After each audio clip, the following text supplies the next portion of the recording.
transmitiendo en vivo desde 201 East Broadway. Transmitiendo en vivo, en directo para todo el mundo. Ese aplauso que no decaiga. Colombia, Venezuela, México, El Salvador, Nicaragua, República Dominicana, Costa Rica, Argentina, Estados Unidos de América, Venezuela. Ahora me van a decir esas banderas que algunas no las conozco. Colombia, República Dominicana, Ecuador. Mirá, Cuba, todas, recibamos a las naciones representadas. Que dije Colombia, ya lo dije también. Fuerte ese aplauso. Estamos transmitiendo aquí en vivo, en directo, para toda esa gente maravillosa. Esa bandera, ¿de dónde es? Esa roja.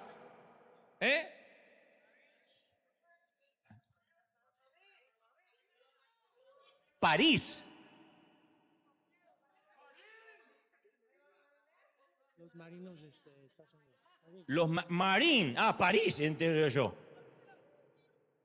Los Marines de Estados Unidos de América.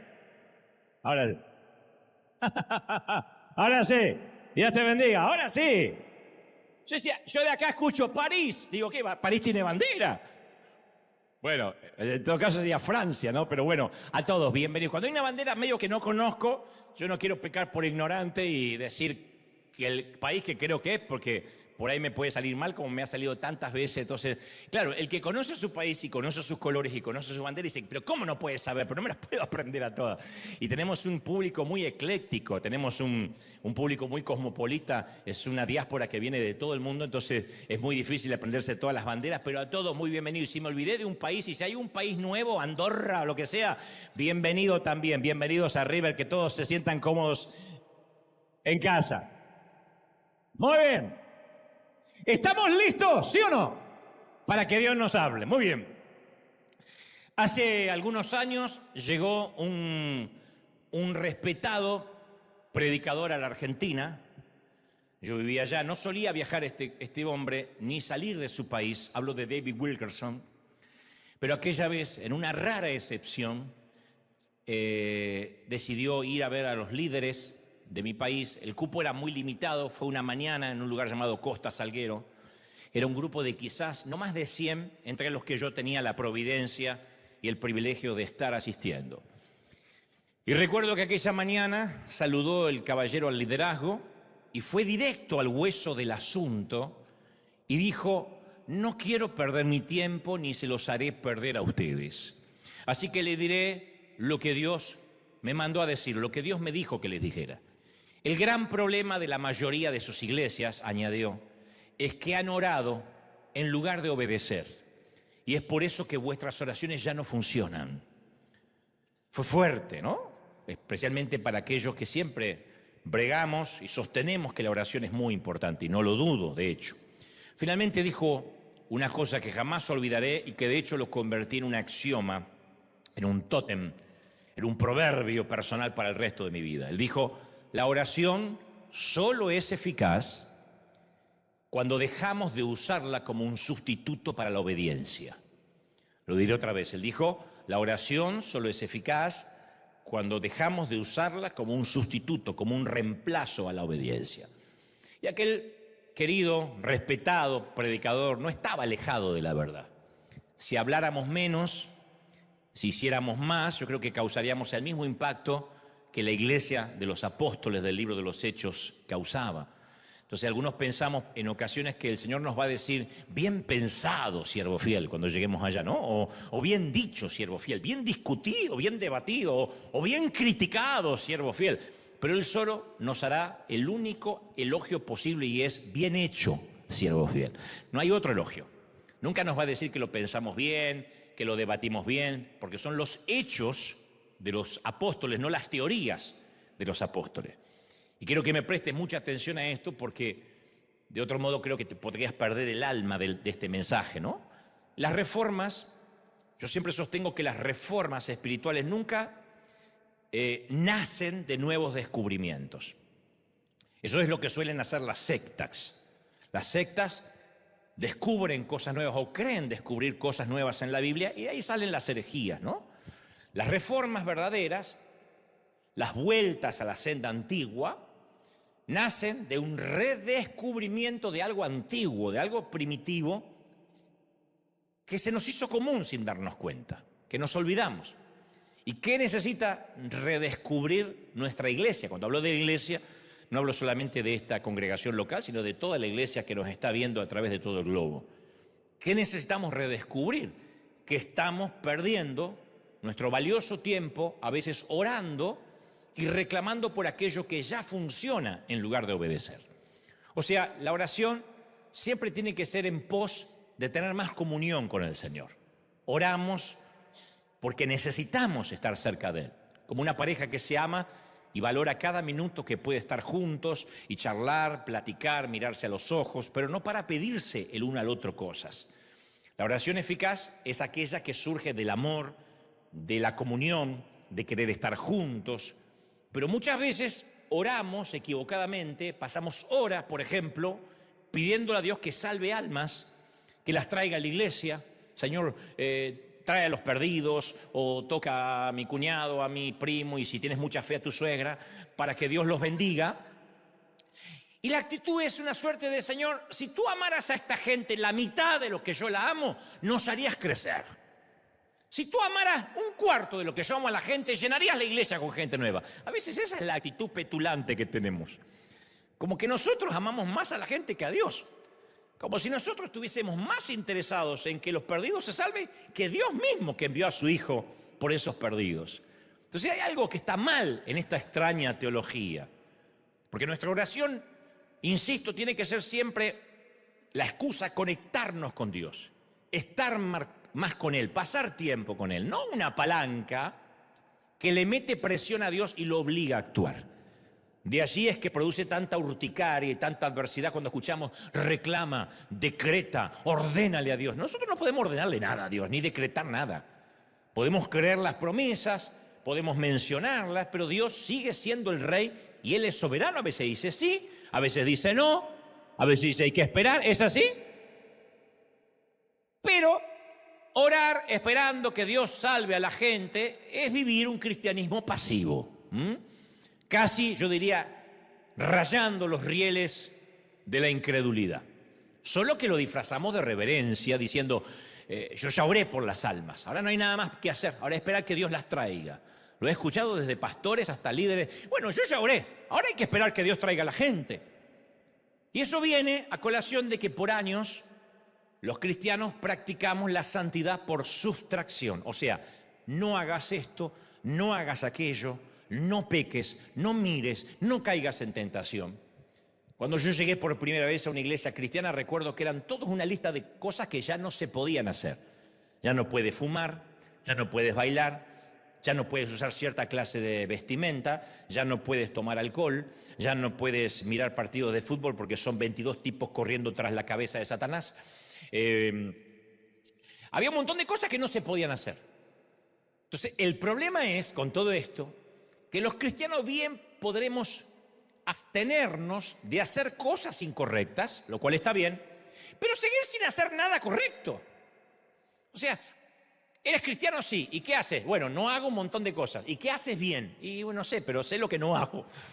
Entonces, la bondad no es solo ausencia de maldad. Aquel que tenga ausencia de maldad no es que sea una persona buena. Simplemente no es mala, pero eso no significa que sea necesariamente bueno. Ustedes dirán: ¿cómo que no? Si no es malo, es bueno. No, ausencia de maldad no significa presencia de bondad. En la economía de Dios, terminar sin perder, pero también terminar sin ganar nada, es una pérdida total. Esa es la parábola de los talentos. Siervo inútil, porque lo que te diste lo enterraste. O sea, uno diría: pero no perdió nada el tipo, lo enterró. Sí, pero terminar sin perder y terminar sin ganar es pérdida total para Dios. Y yo me pregunto si no tendríamos o no tendremos tanto miedo a hacer lo que no es correcto, que nunca llegamos a hacer lo que sí es correcto. Hay un montón de congregaciones que me miran ahora que dicen: yo sé muy claro lo que no se puede hacer como cristianos. Y entonces, ¿qué se puede hacer como cristianos? ¿Qué se puede? ¿Qué sí podemos? ¿Qué nos añade el creer en Cristo? Ya sabemos lo que nos quita. ¿Qué nos añade? Porque el plan de Dios no es que nos congreguemos una vez a la semana. Pobre, si esto era todo. Cristo no creo que murió, subió a la cruz, semejante sacrificio, resucitó para que nos congreguemos 2 horas los domingos. Tiene que haber algo más. Habiendo hecho esta introducción, vamos a nuestra historia del día. Imaginemos estar parados en un monte llamado Tabor, T-A-B-O-R. Muchos de los encuentros de la gente con Dios ocurren en la Biblia, en las montañas. De hecho, se mencionan cientos de veces en la Biblia, los montes, las montañas, los pináculos, ¿no? Moisés se encuentra con la presencia divina en una zarza ardiente en lo que se llama la montaña de Dios. Fue en el monte Sinaí donde Dios hizo su pacto con el pueblo. Fue en una montaña donde Elías escuchó la voz de Dios, el susurro de Dios. Y las montañas marcan especialmente la vida de Jesús también. Fue en una montaña donde el Señor rechazó la tentación, donde Satanás le ofrecía todos los reinos del mundo. Fue en una montaña donde eligió a sus discípulos. La plática, la charla, el discurso más famoso y más influyente de toda la historia de la humanidad es el Sermón de la Montaña. La muerte más célebre de la historia ocurrió en una colina, en una montaña llamada Monte Calvario. Entonces la misión de hacer discípulos fue entregada a sus discípulos en la montaña, dice la Biblia, que Jesús les había indicado. O sea, la cima de la montaña es el punto donde el cielo y la tierra están lo más cerca posible. No hay manera de que el hombre físicamente esté más cerca del cielo que en una montaña, ¿no? En la montaña es el sitio donde vemos la tierra que nos rodea desde una nueva perspectiva, como nos pasa cuando empezamos a elevarnos en el avión y vemos la ciudad chiquita, incluyendo sus problemas, los obstáculos que generalmente son enormes, se ven mucho más pequeños de lo que pensábamos desde una montaña. Desde un monte podemos ver partes del mundo que no veíamos, eso siempre ocurre. Mira, no sabía que eso se veía así. Como que en una montaña recibimos el don de la visión de águila, de poder ver lejos, y fundamentalmente notamos lo que no podíamos ver desde el valle. Cuando uno está en lo llano, en lo plano, hay cosas que no puede ver. Cuando uno se eleva, ve en perspectiva y todo parece más pequeño. Y Mateo 17 relata una experiencia trascendente y sobrenatural, acaso la más sobrenatural que jamás se vivió en una montaña. Dice literalmente que 6 días después, Jesús toma consigo a Pedro, a Jacobo, a Juan, 3 de sus muchachos, el hermano de Jacobo, y lo lleva, Juan, el hermano de Jacobo, y lo lleva aparte a una montaña alta. Y allí Jesús se transfiguró en presencia de ellos, una metamorfosis. Su rostro resplandeció como el sol, su ropa se volvió blanca como la luz, eso en la montaña. Y en esto se le aparecen 2 personajes de reparto, Moisés y Elías, conversando con Jesús. ¿Cómo sabían los discípulos que eran Moisés y Elías? No sé, quizás así como nosotros reconoceríamos a 2 próceres, no sé, salvando las distancias, Simón Bolívar y San Martín o Washington, diríamos sí, yo sé que era él, porque alguien lo pintó, porque alguien lo dibujó, o simplemente porque lo sintieron en el corazón. La razón probable es que allí aparecieron, ellos estaban extasiados mirando a Jesús, Moisés y Elías, en una transfiguración. Mateo dice que eso ocurrió 6 días después, y es que en la Biblia 6 es casi siempre la cantidad de días necesarios para una experiencia trascendente. La creación sucedió en 6 días, y en el 7º Dios invita a las personas a la experiencia del sábado, del descanso. Durante 6 días la gloria de Dios cubrió el monte Sinaí en una nube. En el 7º día Dios llama a Moisés para que entre en esa nube.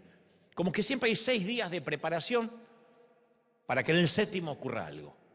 Aquí han pasado 6 días desde que Pedro confesó en Cesarea de Filipo que Jesús era el Cristo, el Hijo del Dios viviente. ¿Quién dice la gente que soy? Y Pedro lo confiesa. 6 días después, la llamada a la cima de la montaña llega en el momento adecuado. Siempre que Dios nos llama a elevarnos a un nuevo nivel, nunca va a ser en nuestro tiempo, en nuestro uso horario, siempre son en los tiempos de Dios. Y Jesús invita a Pedro, a Santiago y a Juan a una reunión íntima. La intimidad es una experiencia compartida, eso es intimidad. Es por eso que invitar a alguien a ver una película a mirar un partido, a tomar una taza de café o incluso a pasear es un momento muy vulnerable, porque cuando invitamos a alguien a compartir una experiencia, lo invitamos a dar un pequeño paso de intimidad. Te invito a tomar un café. Significa que vamos a vernos a los ojos, a platicar, aunque sea de negocios. Al invitar a Pedro, Santiago y Juan a la montaña, Jesús los estaba llevando a la intimidad. Lucas le agrega un dato extra a la historia, dice que los muchachos subieron a la montaña, pero para variar se durmieron. Se ve que tenían algo de sangre hispana o eran los que venían en el primer servicio a River. Se durmieron. Lucas 9:32 describe Pedro, esto no lo dicen los demás evangelistas, lo dice Lucas. Pedro y sus compañeros estaban rendidos de sueño. Se ve que simplemente por subir, el hecho de subir a la montaña, rendidos de sueño, pero se despabilaron y vieron su gloria. De pronto abrieron los ojos y vieron la gloria de Dios. Vieron la gloria de Dios en Cristo. Ahora bien, la gran bendición en el Antiguo Testamento era esta. La gran bendición que un papá le daba a su hijo, un abuelo le daba a sus nietos, es la de Números 6:25, que es: el Señor haga resplandecer su rostro sobre ti. Yo suelo usar mucho también esa bendición, la digo, que el Señor haga resplandecer su rostro sobre tu vida. Y ahora Pedro, Santiago y Juan estaban mirando a Jesús y él estaba transfigurado, Jesús. Insisto, su rostro resplandeció como el sol y su ropa se volvió blanca como la luz. Yo siempre intenté imaginar ese cuadro. De hecho, Hollywood no le ha hecho mucha justicia a este episodio. Lo ponen muy como un marciano, como que de repente hay una música etérea y hace... Y más parece una aparición fantasmagórica que lo que describen los evangelistas. La promesa del Apocalipsis es que los santos llevaremos ropas blancas, lo que significa una belleza diáfana, pura. Y así es como lo ven a Jesús, con ropas blancas, resplandecientes. Y dice, estaba radiante. Hay una versión que dice, estaba radiante. Viste que cuando las personas describen a una novia el día de su boda, ¿cuál es el adjetivo más común? Aparte de, ¿quién la peinó así? ¿Cuál es el objetivo más común? Se la ve radiante, ¿no? Se la vio, estaba radiante. Ahora no hay adjetivo para describir al novio, porque a nadie le importa y por lo general llega a la boda ojeroso, sin dormir, estresado, pensando en todo lo que tiene que pagar, ¿no? Pero la novia siempre se dice, se la ve radiante. Cuando Moisés bajó del monte Sinaí, Éxodo 34:29 dice, no sabía que por haberle hablado el Señor, de su rostro salía un haz de luz. Y añade, y al ver a Aarón, su hermano, y todos los israelitas, el rostro resplandeciente de Moisés, tuvieron miedo de acercársele. Fíjate lo que hace la presencia de Dios. Que la gente ve nuestro rostro y es como que tiene cierto temor simplemente de estar con el Señor. Cambia nuestra mirada, cambia nuestras facciones. No sé si eso tiene que ver con que el cuerpo de alguna manera lo somatiza, pero yo creo que hasta se abren nuestros poros. Hay una juventud que sale de lo profundo y decimos, hay algo en esa mujer, hay algo en ese hombre, estuvo con el Señor.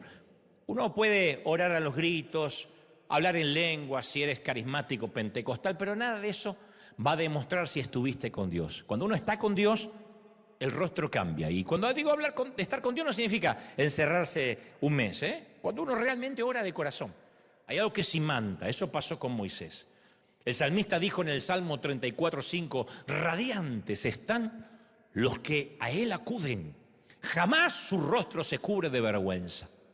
Ahí está, una cosa que Dios quita, que es la vergüenza, y nos deja radiante cuando estemos con él. Moisés vio la gloria de Dios, la reflejó de la manera que la luna refleja la luz del sol.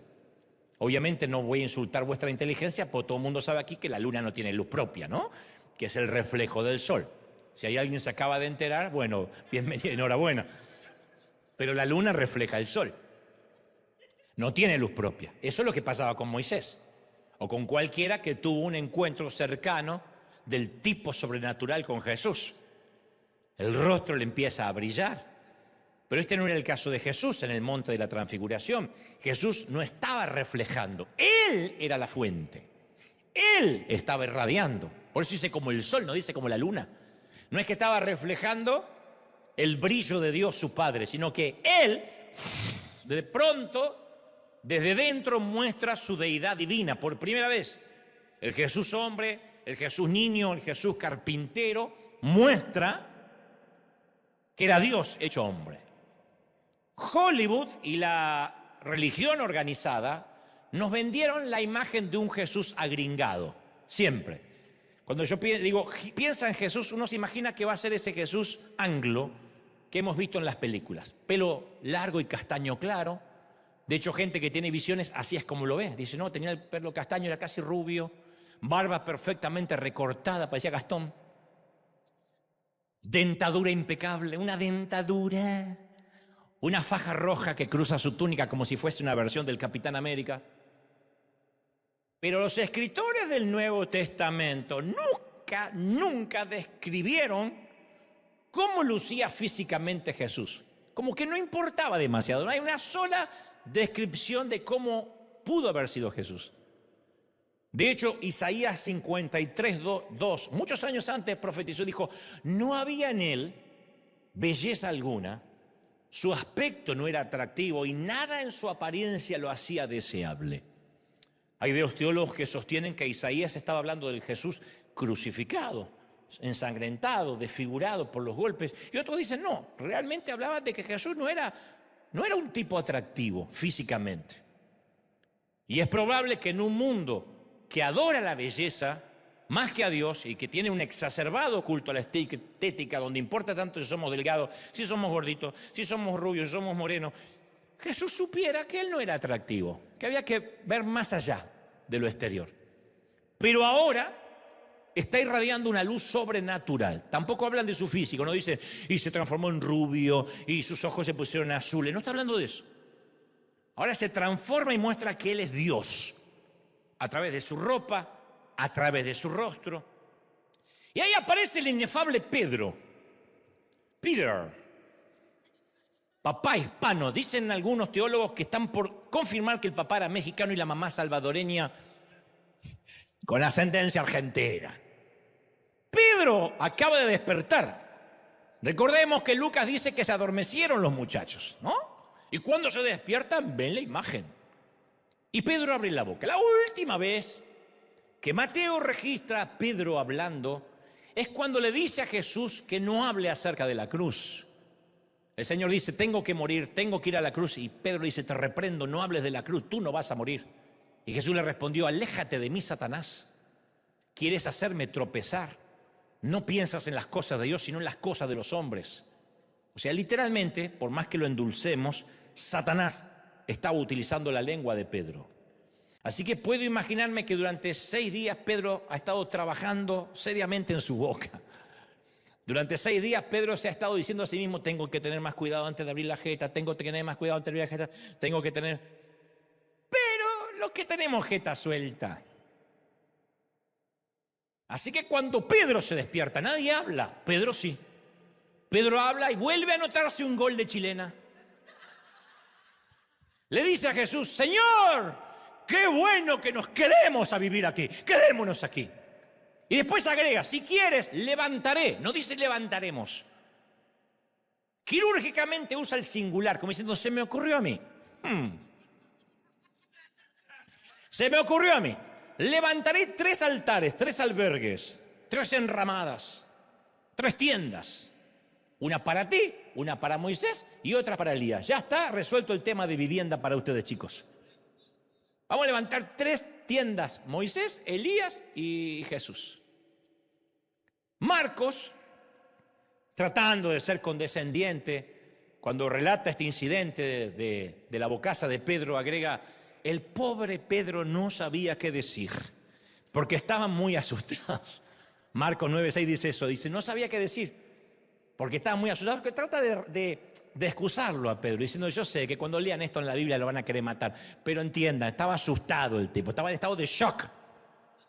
En primera instancia, Pedro confunde la identidad única de Jesús y lo pone a la par de Moisés y Elías, como que los 3 son lo mismo.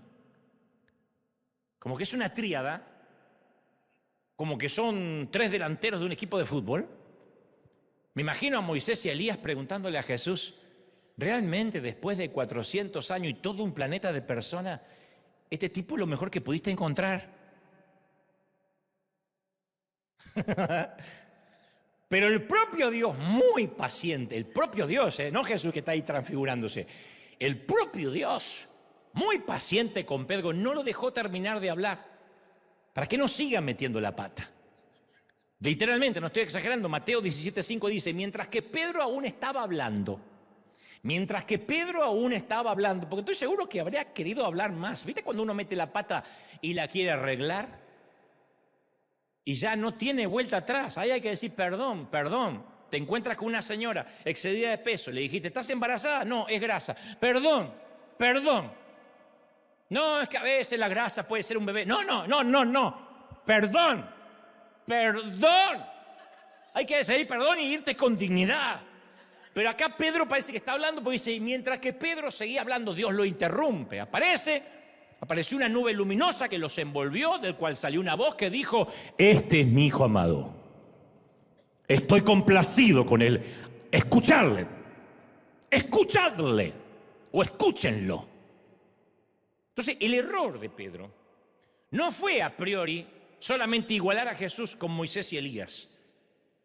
Vamos a suponer que nosotros tenemos una visión similar y se nos aparece Jesús escoltado por Luis Palau y Billy Graham. Ambos están en la presencia del Señor. Y aparece ahí Luis Palau y Billy Graham.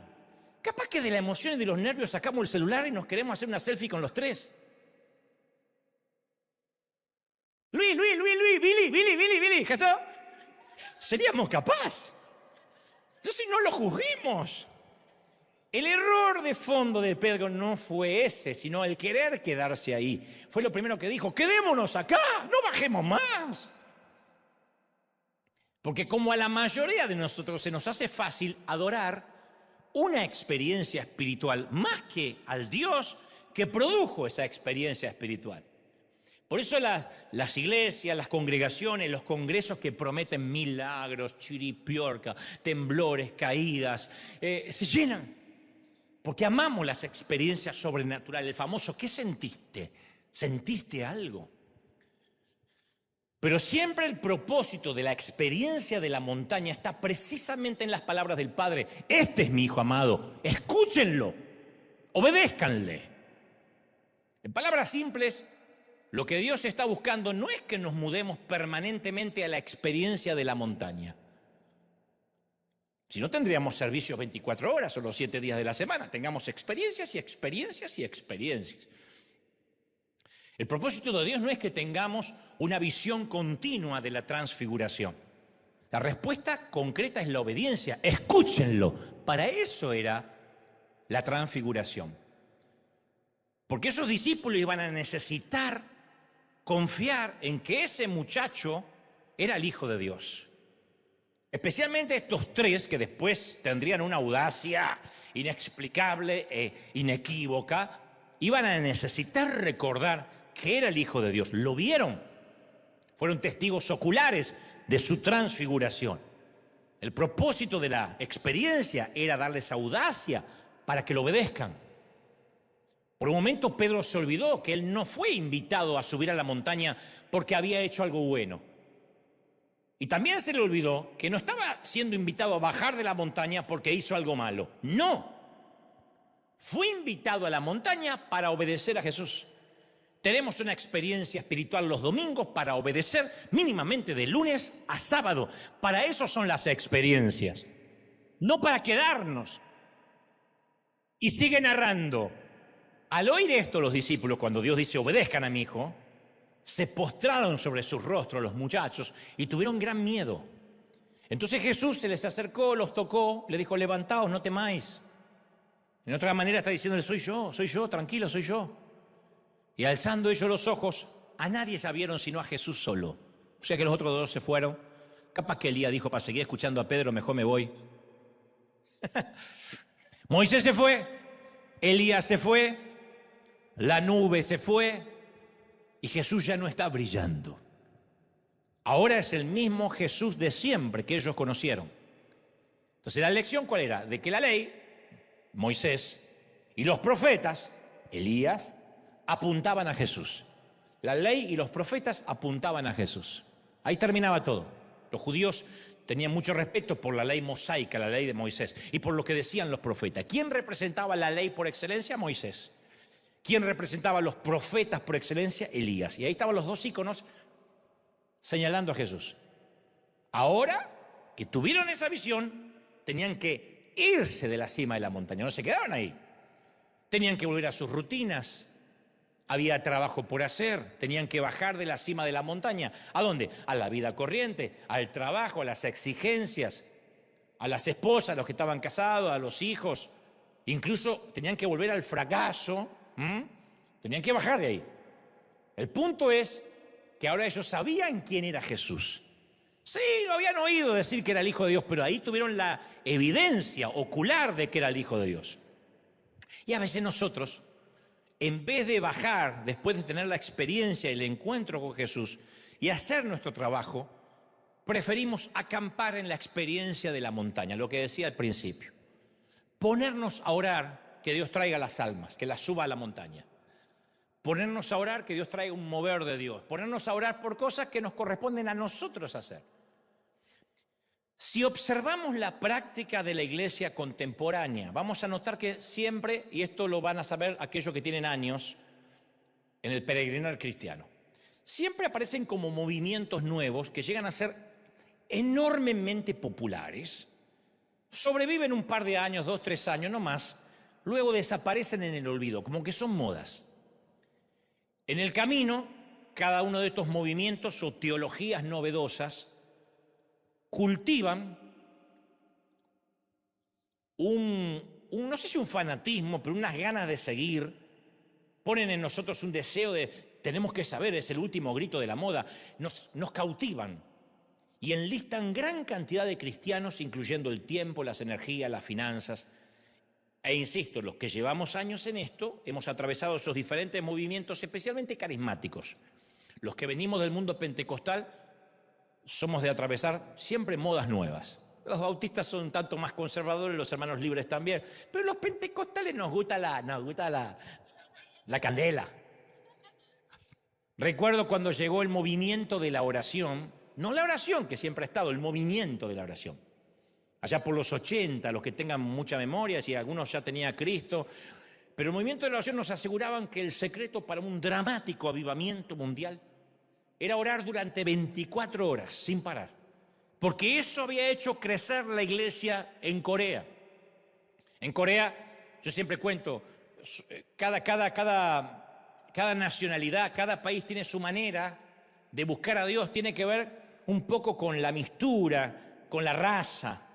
Un coreano no ora igual que un hispano no ora igual que un anglo. Alguna vez yo vi iglesias enteras de coreanos orando, y yo creo que el coreano no ora, el coreano lo harta a Dios. Porque hace... Dios dice y lo bendice. La cosa es que eso llega a América Latina, se organizan montañas de oración, retiros de oración, congresos de oración. Incluso conocí gente que abandonó empleos, estudios, familia para recluirse a orar, porque eso traería que el mundo entero se volvería a Cristo. ¿Qué pasó con el fruto? Vimos al mundo entero caer a los pies de Jesucristo. Vimos un avivamiento mundial. Cuando hablo de avivamiento, hablo de gente que se convierte, que corre a los altares arrepentida. No, como si el mundo pareciera totalmente inmune a nuestras millones de horas de oración cuando lo hicimos de esa manera. Nuestra experiencia de la montaña no conmovió al mundo. Recuerdo el movimiento de la adoración, cuando surgió como, para algunos millennials, la adoración es parte de la congregación. Para otros lo vimos nacer, así como los analógicos nos convertimos en digitales. Yo me crié en una iglesia donde se cantaban himnos de Sión, de gloria y de triunfo. Eran himnos traducidos, a veces mal traducidos al español. Y el pastor pasaba y decía, vamos a adorar a Dios. Cual pendón hermoso despleguemos hoy la bandera de la cruz. Hacían los marineros de esto. Así ganamos. Pero después vino la adoración. Gloria a Dios que vino la adoración, tal como la conocemos. Nosotros tenemos aquí a bordo a Marcos Witt, que fue uno de los promotores de eso. Y empezó el auge hermosas canciones, líderes de adoración, movimientos de adoración, compañías discográficas que virtualmente cubrieron la iglesia mundial, compañías discográficas que producían música gospel. Y por un tiempo creímos que si adorábamos a Dios, por un periodo prolongado, el clima espiritual de una comunidad, de una ciudad, de una nación iba a cambiar. Si tan solo nos sumergíamos en la adoración espontánea y profética, la gloria aparecería y todos nos volveríamos parecidos a Jesús. Y fueron invertidos millones de dólares o de euros en la producción de discos de adoración y de congresos y de conciertos. ¿Cuál fue el resultado? Yo no hablo de que esto esté mal, por favor. Me encanta adorar, aquí me ven siempre, adorando. Nunca estoy oculto hasta que me toque predicar. Yo amo adorar. No es intrínsecamente malo en sí mismo, la adoración es vital. Hablo de resultados en cuanto a almas. Las naciones entraron en un estado de éxtasis de adoración y marcharon hacia la iglesia hipnotizados para ser salvos. No, el clima espiritual sobre las grandes ciudades ha sido cambiado por el poder de nuestra música. ¿Hemos derrotado principados y poderes gubernamentales de las tinieblas? No. Si bien es esencial que el cuerpo de Cristo aprendamos a adorar, el mundo es inmune a nuestra adoración. Nuestra experiencia en la montaña, otra vez, no conmovió al mundo. Los quisimos hacer subir a nuestra montaña. Y hemos dicho a un inconverso, ven a nuestro servicio de adoración, a nuestra noche de worship. Y a lo mejor dice, qué buena música, sí me conmovió, pero no lo transformó. Atravesamos el movimiento profético, el apostólico. Si sanamos nuestra tierra, si podemos arrepentirnos de las injusticias hechas en nuestros países por los aborígenes, si clavamos estacas proféticas en ciertos puntos de la ciudad, el poder de Dios vendrá. Yo viví también eso. Hemos asistido a todos los congresos proféticos, los que pudimos. Nos subimos a un avión para asistir a uno más lejano, con oradores de mayor calibre. ¿Qué produjo? ¿Qué produjo todo eso? Los perdidos vinieron corriendo a la iglesia porque clavamos 4 estacas. ¿Se arrepintieron los políticos de las naciones o se volvieron más corruptos? ¿Los políticos fueron más justos porque clavamos 4 estacas proféticas en cada punta de la casa de gobierno? ¿Se han clavado estacas proféticas alrededor de la Casa Blanca, de la Casa Rosada de Buenos Aires? No, el mundo parece inmune a nuestros actos proféticos y apostólicos. Nuestra experiencia de la montaña no conmovió al mundo otra vez.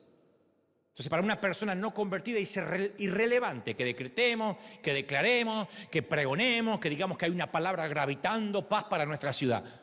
Y hay más movimientos, están los 40 días con propósito, la oración de Jabes, la guerra espiritual, la restauración de Israel, la iglesia celular, cuando todo tenía que ser una célula. El que no tiene célula está fuera de la visión, las células van a cambiar el mundo. La célula es reunirse en una casa, juntar gente y llamar vecinos, el modelo de los 12. El movimiento del empoderamiento, todo el mundo se empoderaba. O sea, antes que me apedreen en casa y acá, todos queremos que el mundo venga al conocimiento de Jesús.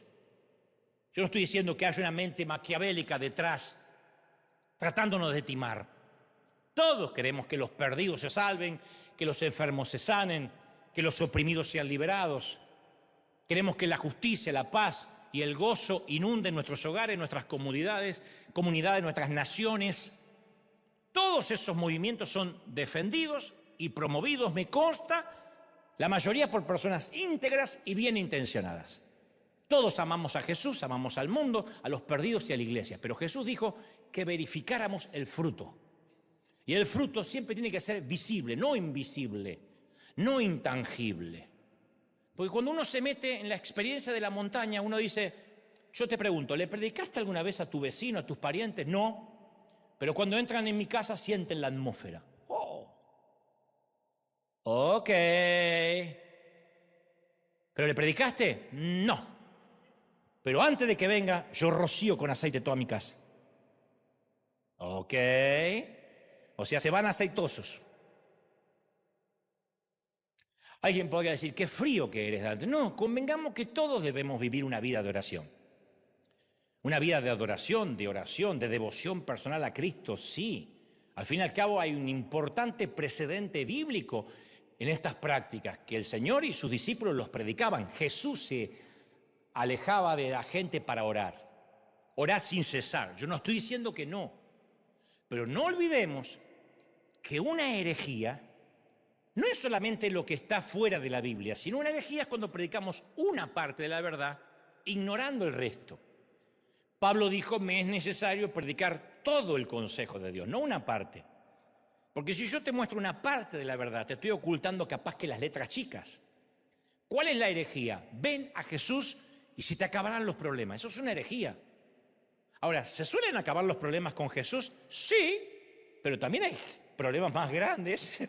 También hay crisis que te van a pasar por encima. Y la promesa es que todo lo vas a poder en Cristo, que te va a fortalecer.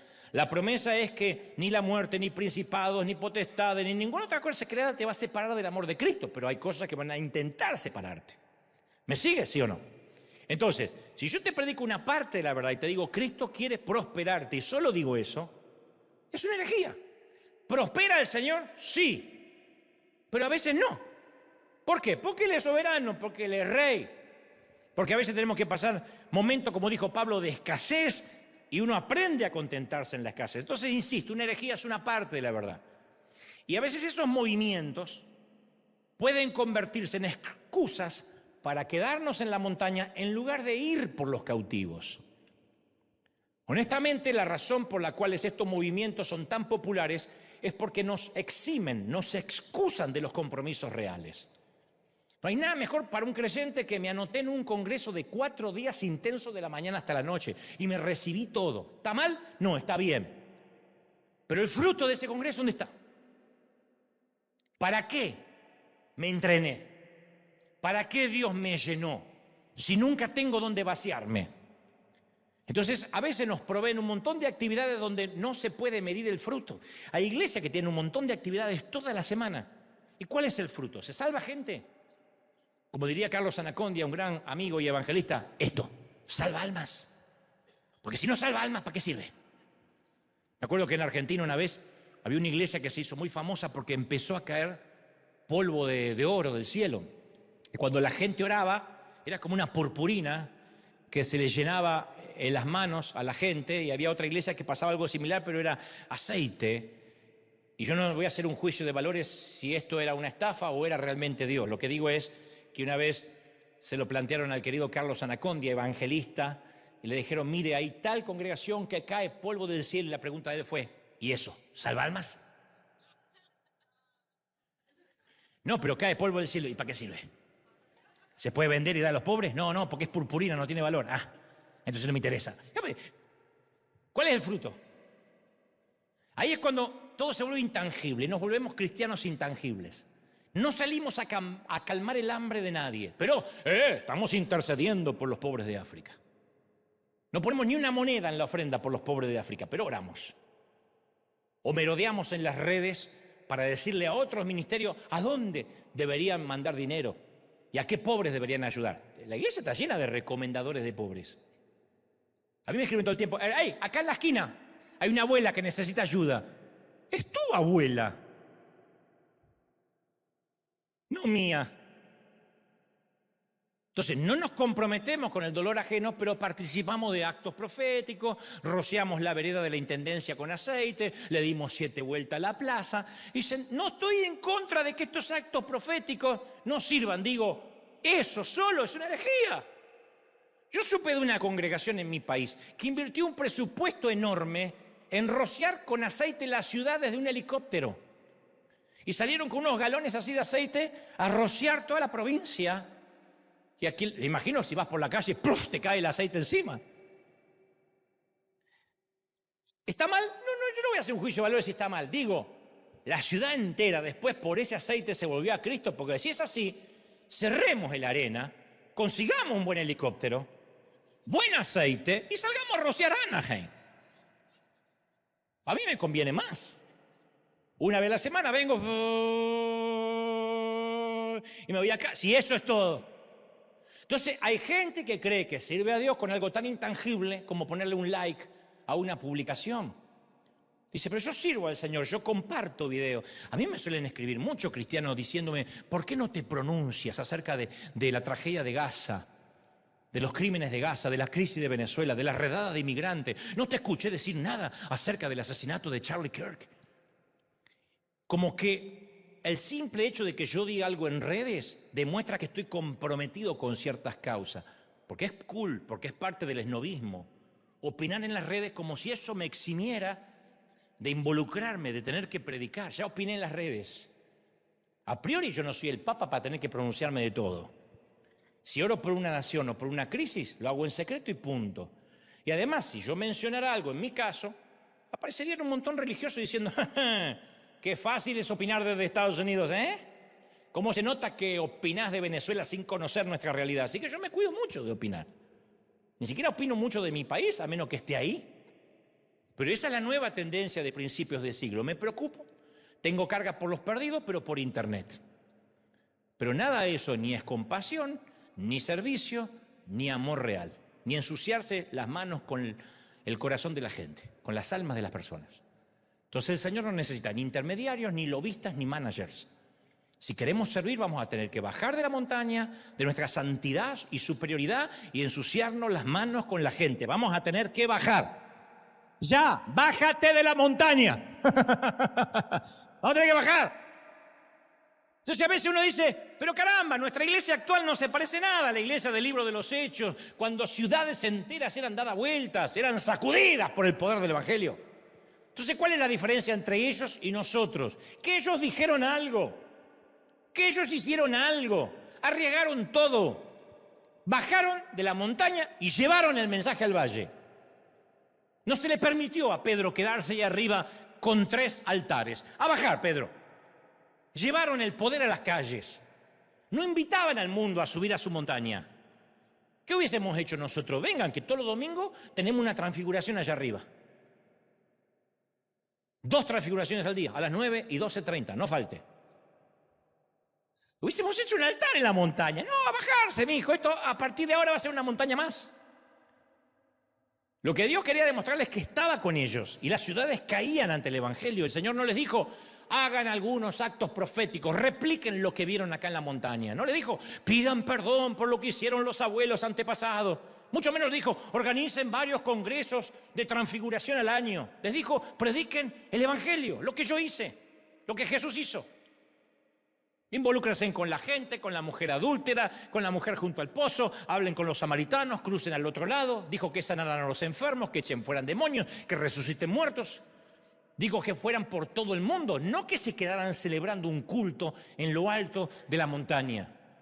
Porque es simple, el mundo necesita a Jesús y nosotros lo tenemos encima de una montaña.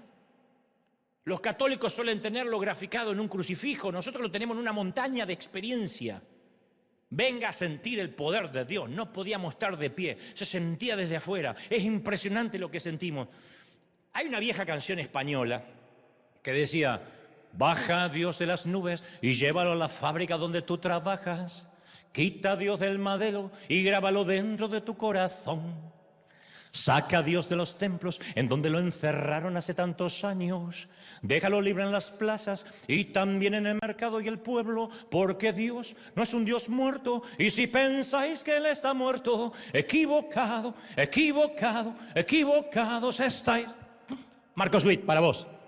En tu cara, Marcos. Entonces, la directiva es clara. Mateo 17 dice, y cuando vayáis, predicad diciendo, el reino de los cielos se ha acercado. No dijo, les traemos la dirección del reino de los cielos. 201 East Broadway. Dijo, el reino de los cielos se acercó. Sanad enfermos, resucitar muertos, limpiar leprosos, expulsar demonios. De gracia recibiste, da de gracia. Entonces diré esto otra vez. Le concedemos gran importancia, de hecho, a la lectura de la palabra. Y esto en realidad es muy importante, porque la palabra de Dios es nuestra brújula. Pero siempre tengo crisis cuando digo esto porque lo sacan de contexto. Si la bibliolatría es más importante que quien la inspiró, estamos en problemas. Porque la Biblia por sí misma no salva a nadie. La Biblia no subió a la cruz. La Biblia no murió por nadie. Es Cristo quien salva. Y la Biblia habla de Cristo, señala a Cristo. Moisés, Elías señalan a Cristo. ¿Me siguen? Y tenemos que recordar que la iglesia antigua no tenía lo que nosotros hoy llamamos el Nuevo Testamento, hasta años más tarde. Los primeros cristianos ni siquiera tenían las escrituras del Antiguo Testamento, porque eran rollos costosos que estaban bajo llave en las sinagogas. Las únicas escrituras que tenían habían sido transmitidas de manera verbal por los abuelos, a los hijos y a los nietos. Entonces, al fin de cuentas, ¿qué tenían? Caminaban con Dios. Tenían una comunión con Dios a un grado tal, a una intimidad tal, que les era innecesario, de hecho, acudir a las empolvadas cartas escritas muchos años atrás. Tenían las recientes notas de amor escritas en sus corazones. Entonces, cuando el fuego del Pentecostés se derramó, no cayó sobre el edificio una vez a la semana, se desparramó en la gente. No promovieron el santuario del avivamiento, sino que salieron a predicar, llenos de ese fuego en sus corazones, salieron. Empezó la persecución y salieron a los 4 puntos de las 4 esquinas del mundo antiguo. Entonces, cuando creemos que Dios unge un edificio, volvemos a meternos sin querer en un sistema religioso como en el antiguo pacto. Yo me crié en una congregación donde se le faltaba mucho el respeto en tonos burlón, a los católicos. Entonces siempre decía el pastor esos que dicen, decía, qué aburrido. Nosotros hemos hecho lo mismo los protestantes durante años. Sienta la presencia de Dios, reciba ahora, repita conmigo, dígale que está a su lado, cáigase, tiemble, y si no, tiemble en fe, pero tiemble. Y el mandamiento nunca fue ese, el mandamiento fue ir por todo el mundo. Ahora, ¿qué decimos nosotros? No, es mejor que lo invitemos a subir a nuestra montaña los domingos a la mañana, traiga un invitado. Y está bien porque se corre el boca a boca y la gente viene, pero eso no va a cambiar el mundo. Nunca dijo la palabra, cuán hermosas son las lenguas de los que predican el Evangelio. Dice, cuán hermosos son los pies de los que llevan las buenas nuevas de salvación. Entonces se trata de un asunto de ir, de salir, de bajar de la montaña. Nunca dijo, vayan por todo el mundo, edifiquen templos, funden anexos, pongan iglesias satélites, hijas, organicen juntas eclesiásticas. Por esa razón, nosotros erróneamente, yo cometo mucho el error de decir, vamos a la iglesia. No, la iglesia somos nosotros, esto es un edificio, esto es una arena. Nunca comprendemos que nosotros somos la iglesia actual. Por eso insistimos, vengan a la iglesia. No, nunca podemos venir a la iglesia porque nosotros somos la iglesia. Nosotros reemplazamos los edificios. Pero a veces seguimos pensando que nuestra vida espiritual pasa por las reuniones a las cuales asistimos. Y todo lo que pasa dentro de la iglesia le llamamos vida de iglesia. No, eso se llama vida de montaña. Vida de montaña. Si hay gente acá que me dice, nosotros tenemos reuniones de jóvenes, reunión de damas, reunión de varones, bueno, eso es vida de montaña, está lindo. Pero en un momento van a tener que bajar, mijo. Porque nosotros no es que venimos aquí a encontrar al Señor, traemos al Señor con nosotros, si no, no estaría aquí. Vive dentro nuestro, lo traemos nosotros, ¿sí o no? Es una sinergia. Dios, lo diré otra vez, no mora en edificios, mora en gente. Que alguien me debata esto, por favor. No vive Dios ya no vive en las montañas, vive en los corazones de la gente. Eso pasó cuando el velo del templo se rasgó. Ya no hay que subir a las montañas. Sí, lo usamos metafóricamente, voy a subir a un encuentro con Dios. Pero si aún eso ocurriera, es para bajar. Si Cristo se encuentra en una reunión donde estamos, es porque nosotros lo hemos llevado. Por eso es una locura. Si yo no veía la hora de venir para sentir la presencia del Señor. Como yo te dije una vez y lo voy a decir otra vez. Yo ando mucho por la arena en la semana cuando está vacío. Te aseguro, Dios no vive aquí. Nunca entré y me lo encontré a Dios acá con ángeles. Nunca, jamás. Pero yo subo al auto y siento a Dios, paso por aquí y siento a Dios, voy al baño y siento a Dios, ando por el mercado y siento a Dios y me doy cuenta que no vive aquí, vive ahí, vive ahí. ¿Lo crees, sí o no? Ahí. Lo que pasa es que confundimos emoción con la presencia de Dios. Porque si para alguien presencia de Dios es sentir algo, el día que no sienta algo, va a pensar que Dios lo abandonó. A veces no sentimos nada y nunca se va Él. No es que cuando uno lo siente está y cuando uno no lo siente no está. Él vive siempre acá. Su domicilio es acá, es ahí. ¿Lo sientas o no lo sientas?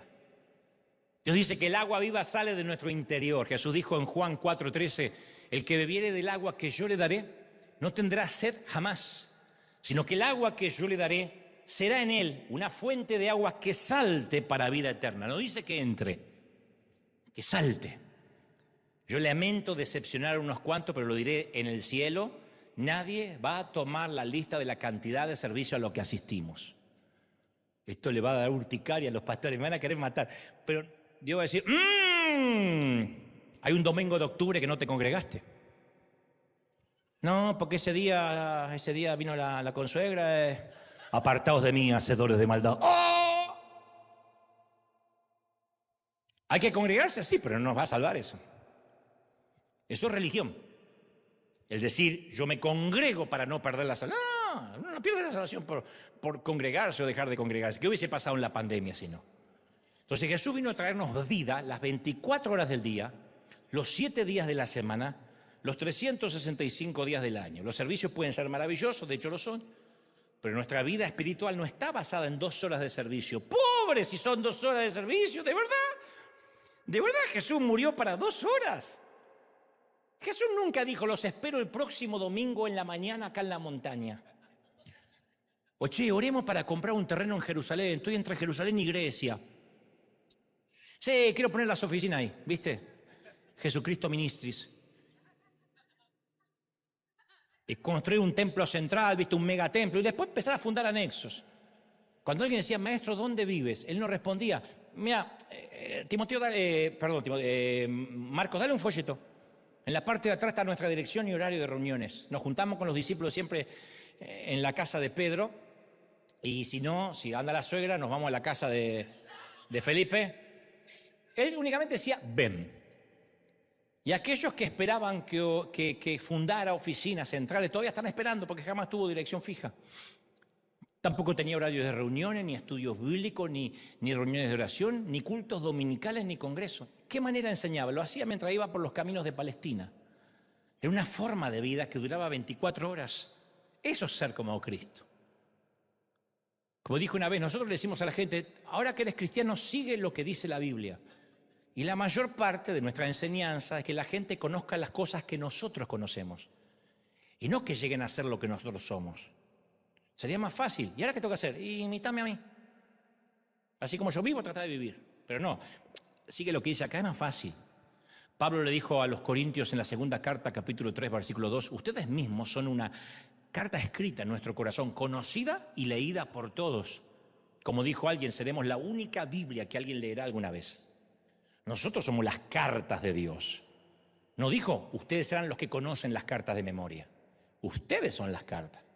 Entonces, cuando Jesús ascendió, se fue con el Padre. Él sabía que dejaba atrás un mundo que incluía pobres, hambrientos, prisioneros, enfermos.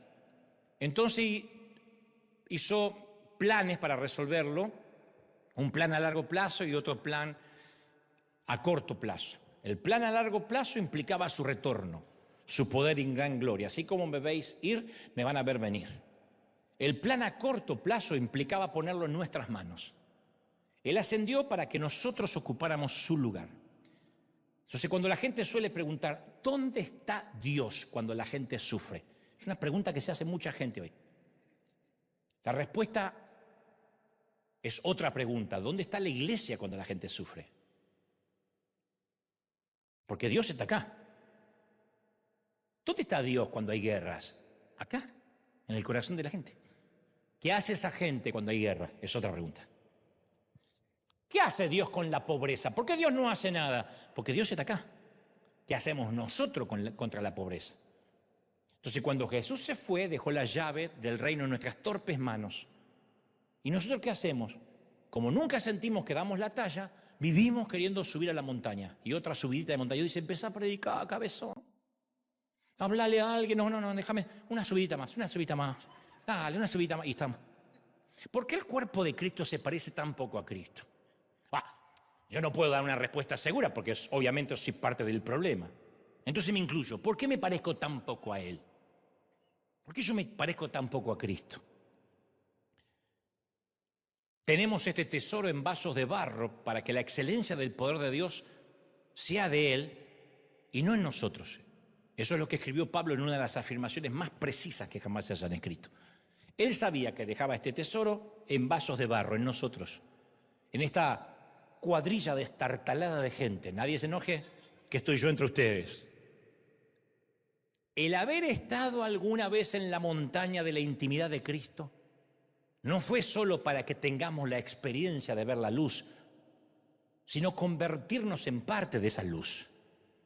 Pero me temo que perdemos mucho tiempo quedándonos en la montaña hasta tanto nos sintamos dignos para bajar.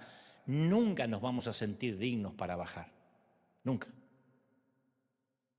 Cuando el Señor camina sobre las aguas, Pedro dijo: ¡ay, Señor, que soy inmundo de labios! Exactamente lo que dijeron los profetas. Tócame con brasas del altar, inmundo de labios soy. Cuando el Señor revela su santidad, sí o sí vamos a sentir que somos menos que una cucaracha. Nadie baje de la montaña diciendo: ¡ah, estoy lleno de Dios, aleluya! ¡Aleluya, agarrar la que es tuya! ¡Nunca! ¡Nunca! Cuando uno realmente está con Dios, Dios revela cuánto nos falta. Qué lejos estamos de dar con la talla. Y usted dice: y si estamos lejos, ¿por qué nos dejó a nosotros la tarea de predicar? Porque la idea de Dios nunca fue que nos acampemos allá arriba. El propio Jesús nos dijo: ustedes son la luz del mundo. Hagan brillar su luz delante de todos para que puedan ver las buenas obras de ustedes y alaben al Padre que está en los cielos. Hagan brillar la luz. Enciende una luz, diría Marcos. Déjala brillar. Me va a pegar la próxima vez que venga Marcos, me va a pegar. Yo sé. Pero Jesús no dijo: intenta hacer que tu luz brille más fuerte. Y otra vez, no. Las lámparas no tienen que forzarse. Brillan a base de lo que sucede dentro de ellas. En caso de una lámpara del filamento. Pablo escribe en Filipenses 2:15 que cuando vivimos de acuerdo a la luz de Dios en nuestras vidas, el resultado es que brillamos como estrellas en el firmamento, manteniendo en alto la palabra de vida. Brilla. A donde estés, brilla. A donde estemos, brillemos, dice el Señor. A donde Dios nos mande, brillemos, reflejemos la luz. Pero para eso hay que bajar de la montaña. A mí me viven escribiendo: ¿qué haces haciendo programas mundanos, entrevistando a esa gente que no son ejemplo? ¿Qué haces haciendo un programa de radio que no predica? Hay una fobia a bajarse de la montaña. Hay fobia.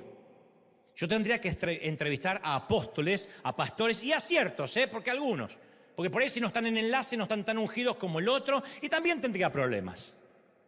Pero ensuciarse las manos con el alma de la gente significa bajar al llano. Yo siento que sirvo mucho más a Dios en la semana, haciendo programas seculares, entrevistando, mucho más que acá. Acá es un entrenamiento. Después tengo de lunes a sábado para brillar. Para que digan: hay algo diferente en este tipo. Tiene otros valores. Fíjate que tiene otra manera de conducirse en la vida. Fíjate que parece que vive a la antigua porque hay cosas que no participa, pero tampoco te condena. A mí me fascina eso. Porque brillar entre evangélicos, brilla cualquiera. Encima el que no brilla, simula que brilla. Y quiero terminar con una pequeña historia real. Así te explico esto de qué significa quedarse en la experiencia de la montaña donde desde la perspectiva de dos hombres con un sueño idéntico y con resultados radicalmente diferentes. De hecho, puedo hablar porque conozco muy bien a estos dos hombres. Uno de ellos es un orador talentoso, además de ser profesor de, hasta donde recuerdo, teología, griego y homilética. Es el mejor que jamás conocí. Buena onda, aparte, buena gente. Pero no creo que alguna vez vayas a escuchar jamás alguno de sus mensajes. Y no porque no sean buenos, Ha escrito muy buenos sermones en los últimos años. Yo he leído un par de ellos. Pero se terminaron pudriendo en los archivos de la computadora de su casa. Hubo un tiempo en que este tipo tenía la visión de un ministerio mundial con sus mensajes. Oró mucho por eso, habló mucho de eso. Y se preparó durante años y años, me consta. Oraba y ayunaba días enteros, a veces semanas. Se retiraba semanas completas a buscar el rostro de Dios. Literalmente subía montañas. Buscaba montañas cerca de su casa, o se tenía que viajar para acampar en la cima hacer una fogata, hacer una tienda y buscaba nuevas revelaciones. Y siempre decía, todavía no estoy listo, pero cuando lo haga, ¡ah!, el mundo entero va a saber de mi llamado. Hoy no predica en ninguna parte. Recientemente también me enteré que dejó de escribir. Y ahora él dice, estoy demasiado viejo para empezar. Y cuando lo volví a ver, lo vi apagado, triste, frustrado como todo aquel que nunca quiso bajar de la montaña porque se sentía que no daba la talla. Nunca iluminó a nadie. Hoy me puso triste saber que quiere pagar su hipoteca, su vida es pagar la hipoteca. Y ya se hizo la idea de que el mundo nunca va a escuchar sus mensajes. Pero tiene una capacidad el tipo. En cuanto al otro tipo, siempre tuvo más limitado que su amigo. Pero hay mucha gente que ya escuchó sus mensajes. De hecho, aunque nunca tuvo capacidad teológica, estoy seguro que si te lo mencionara recordarías alguno de sus mensajes. Y comenzó predicando en todos los grupos que lo quisieran escuchar. Eso a veces significó predicar a 15 adolescentes en medio de un campamento muerto de frío. Otras veces significó predicar en iglesitas que parecían antros, en medio de la nada, con gente que ni siquiera oía. Pero predicaba mucho y acumulaba horas de vuelo. Y también oraba y se preparaba, no tanto como el otro tipo, pero se negaba a quedarse mucho tiempo en la montaña. Y a veces no lo volvían a invitar nunca más, porque se equivocaba bastante. Y hasta a veces era el peor es nada de algún congreso. O sea, lo invitaban a último momento cuando algún famoso orador suspendía en última instancia. Y dicen que el tipo se equivocaba mucho, pero él seguía y él seguía y él sabía, porque no sabía hacer otra cosa. Y predicaba en cada oportunidad que se le presentaba. Y siempre tuvo la fe de que Dios le permitiría tocar el mundo a través de sus mensajes. Ha creído eso desde que lo conozco. Y lo conozco bien porque convive conmigo hace 57 años. Entonces, Dios sabe que no alardeo. Estás viendo un tipo con muy poca capacidad, de verdad, no estoy alardeando. Con un tipo que no pudo terminar ni el colegio secundario, con cientos de errores, pero que lo único bueno que he hecho es no quedarme en la montaña de la religiosidad. Entonces quiero darte un consejo que puede salvar tu propia vida y los miles que te van a oír. Escribe esto en las tablas de tu corazón, átalo a tu cuello, que sea lo último que recuerdes de este mensaje y lo primero mañana si te levantas. La orden es, ¡ya! Bájate de la montaña. ¡Vamos! ¡A trabajar! ¡Vamos! ¡Dale un aplauso al Señor de señores, al Rey de Reyes! ¡Que se escuche ese aplauso! ¡Que tiemble el cielo! ¡Que tiemble el infierno! ¡Dios ha hablado hoy! ¡Uy, impresionante! Todos, dale un aplauso grande al Señor. Mirá, hay gente bajando de la montaña ahora. Hay gente bajando de la montaña ahora. Impresionante. Bendito eres. Vamos, celebra. Dios ha hablado esta mañana. Dios ha hablado hoy. Audacia,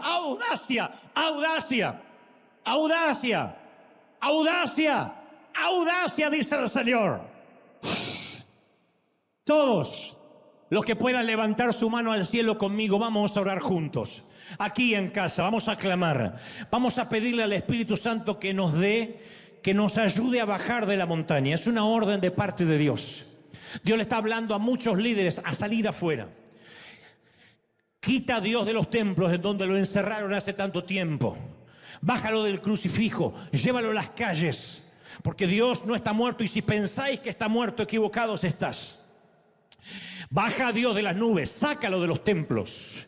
Llévalo entre las calles de Palestina, entre las calles polvorientas de tu ciudad, de tu barrio, de tu universidad, de tu casa, de tu hogar. Es tiempo en que la iglesia salga. Si no lo entendimos ahora, vendrá otra pandemia más. Y entonces tendremos a la fuerza o vendrán persecuciones. Yo sé que vienen persecuciones tenaces, feroces contra la iglesia de Jesucristo.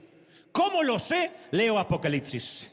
Tienen que venir tiempos en que lo malo se llame bueno y a lo bueno se le llame malo. Y entonces los que queremos predicar no vamos a poder hacerlo de la manera libre que lo hacemos ahora. No podemos hacerlo a través de un streaming. Llegará el tiempo en que nos van a cancelar por cualquier cualquier palabra políticamente incorrecta. Y lo que nos va a hacer que sigamos predicando es que estemos diseminados como troyanos en medio de la comunidad, en medio de la gente, en medio de la corrupción. Yo sigo orando para que Dios ponga gente honesta entre los políticos, para que Dios siga poniendo cristianos honestos en el arte, en la música, en todo tipo de expresión, que Dios siga poniendo gente honesta en Hollywood, que Dios siga poniendo gente honesta en Wall Street, aún en la industria del juego, allí donde nadie quiere ir porque dice es el reino de Satanás, que haya gente honesta, troyanos, como Daniel en Babilonia, como José en Egipto, aunque por momentos cambien tu nombre, aunque cambien tus vestiduras y tengas que aprender la letra de los caldeos. Dios me dice que te diga, yo estoy buscando gente que como Sadrach, Mesach y Abednego no se postren ante los dioses paganos, pero que estén en medio del fuego, en medio donde las cosas se ponen feas. Los cristianos de invernadero se han ido durante la pandemia. Aún hay otra como tendencia a meternos dentro. Pero los invernaderos nos hacen débiles. Los invernaderos no nos permiten sostenernos ante los vientos, ante las vicisitudes, los infortunios, las tragedias. Dios dice, estoy levantando una iglesia fuerte. Estoy promoviendo una iglesia resiliente. Prepárate, porque vendrán guerras y rumores de guerras. Prepárate porque las cosas se pondrán peores. Prepárate porque vendrán nuevas epidemias y pandemias. Prepárate porque no será la última vez que nos encierren en nuestras casas. Las cosas no van a mejorar, ha dicho el Señor. Pero aquí, iglesia de Cristo, preparaos. Alzad la vista al cielo y sabed que el fin está cerca. Y eso no es para escapar, es para predicar. A diestra y siniestra, con denuedo. Usa las armas que tiene, usa internet, usa lo que tengas a mano, verbaliza, canta, habla, predica, transforma, métete, cambia, reforma, trastorna, crea, inventa, crea. Uy, todos levanten su mano, viene un tiempo nuevo. Bajar de la montaña, iglesia, bajen, baja. O Dios mismo soplará en los congresos que se hacen en su nombre para que nadie quede. Bajen, bajen, bajen. Los mayores avivamientos de la historia surgieron de las peores persecuciones. Cuando vino la peor persecución, la peor guerra sobre Oriente, el evangelio se extendió a través de las catacumbas. Dios no nos permita que nos prohíban la libertad en este país libre y maravilloso de predicar, porque no hemos entendido de que hay que salir. Vamos. Es tiempo de salir. Es tiempo de salir. Todos levantan la mano y dile, Señor, ayúdame, dame una audacia nueva. ¡Uy, impresionante! Dame una audacia nueva. Todos, dame un tiempo nuevo. Viene un tiempo nuevo, dice el Señor. Tiempo de salir, tiempo de reformar, de redescubrir la senda antigua. He aquí yo los envío como ovejas en medio de lobos. Sean mansos como palomas, pero astutos como la serpiente, astutos como el áspid. Sepa cuándo hablar, cuándo marcar diferencia. Te he puesto como un pedernal. Van a atacarte, van a levantar falsos testimonios y levantarán contra ti injurias. Pero permanece, porque he buscado entre los hombres, entre las mujeres, alguien que se ponga entre la brecha entre los vivos y los muertos. Alguien que se ponga en la brecha y diga, yo voy a por ellos. ¿Quién irá?, dice el Señor. Los que digan, heme aquí, envíame a mí. Vamos. En casa también los que dicen, envíame a mí. Envíame a mí ahora. Entonces empezar a bajar. Vamos a empezar a bajar. A bajar de la montaña, vamos. Abajo en el valle están las crisis y están los problemas y están las cuentas que pagar. Y están los infortunios y las crisis y las relaciones complejas. Pero dice el Señor, he aquí yo levanto una congregación diseminada por los rincones de la sociedad. Será por eso que Dios nunca nos permitió poner anexos. Solo las camisetas azules se extendieron tratando de paliar el hambre del mundo.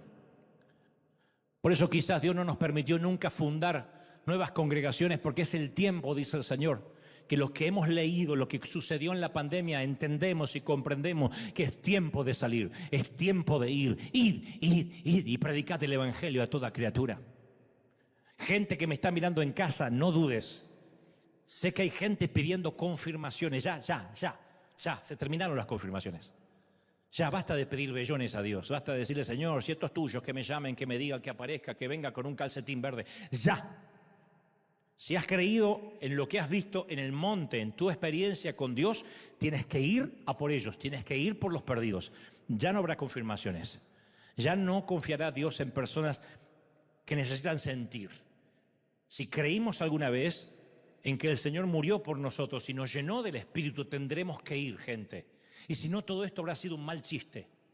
Yo no me metí en los negocios del reino para bautizar a unos cuantos, enterrar a unos viejitos y casar los hijos de alguien. Yo estoy en los negocios del reino para ir por los perdidos, por las almas, por los que nadie quiere ir. Y de eso estamos hechos en River. De eso estamos hechos en River. Somos River.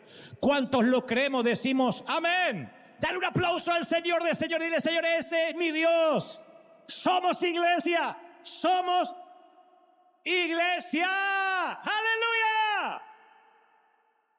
Vamos, celebra. Somos iglesia. Bendito eres. ¡Wow! Impresionante. ¿Cuánto nos vamos llenos del Señor? ¿De verdad nos vamos llenos del Señor? No dejamos a Cristo aquí, nos lo llevamos aquí. Llévalo a las plazas, a las fábricas, a las empresas, a la universidad. Llévalo al automóvil, llévalo a los baños públicos, llévalo a los malls, llévalo a los shopping. A donde vayas, que Dios te acompañe, que refleje la luz de Cristo y que todo el mundo diga: necesito al Dios que reflejas. Esa es la manera de predicar. Ese es el avivamiento que viene. Para eso vamos, de eso estamos hechos. Gracias. Dios te bendiga. Hasta el domingo que viene. En casa también nos vemos. Hasta la próxima. Chao. Bendecidos para bendecir.